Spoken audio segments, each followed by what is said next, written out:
रात दिन बीतते नहीं जानती थी। पुत्र के स्नेह के वश माताएं उनके बाल चरित्र का गान किया करती थीं। एक बार माता ने श्री राम को स्नान कराया और श्रृंगार करके पालने पर लिटा दिया। फिर अपने कुल के इष्ट देव भगवान की पूजा के लिए स्नान किया, पूजा करके नैवेद्य चढ़ाया और आप रसोई घर में गईं। फिर माता वहाँ लौटकर आई तो वहाँ अपने पुत्र को भोजन करते देखा। माता डरती हुई बालक के पास आई तो वहाँ बालक को सोता हुआ देखा। फिर आकर देखा तो वही बालक रामचंद्र जी भोजन कर रहा है। हृदय कांपने लगा, मन में धीरज न हुआ। यहाँ वहाँ दो बालक देख पड़ते हैं।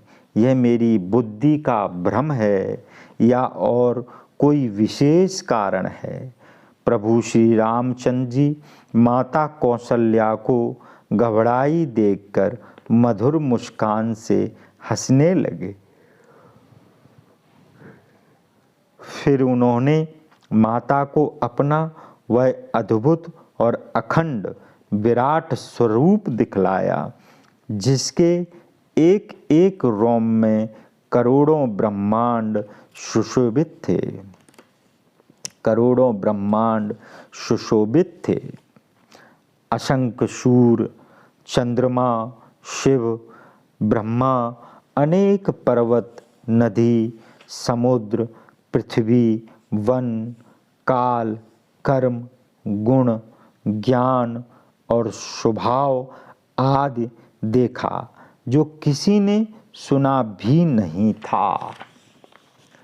सब प्रकार से बलवती माया को भी देखा, जो बहुत डरी हुई हाथ जोड़े खड़ी थी।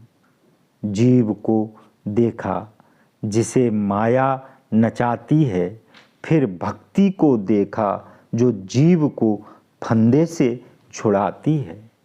कौशल्या जी का शरीर रोमांचित हो गया। मुख से बोल नहीं आया। नेत्र बंद करके उन्होंने राम जी के चरणों में सिर नवाया। माता को अचंभे में देख श्री रामचंद्र जी फिर उसी बाल रूप में हो गए। कौशल्या जी से स्तुति नहीं की गई। वे डर गईं कि मैंने जगत के पिता को पुत्र करके जाना है।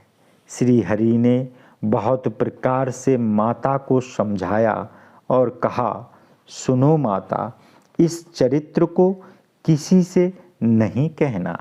बारंबार कौशल्या जी हाथ जोड़कर विनती करने लगीं कि हे प्रभु, मुझे तुम्हारी माया अब कभी न व्यापे। भगवान ने बहुत भांत से बाल लीलाएं की और भक्तों को बहुत ही आनंदित किया। कुछ समय बीतने पर कुटुंबियों को सुख देने वाले भाई बड़े हुए।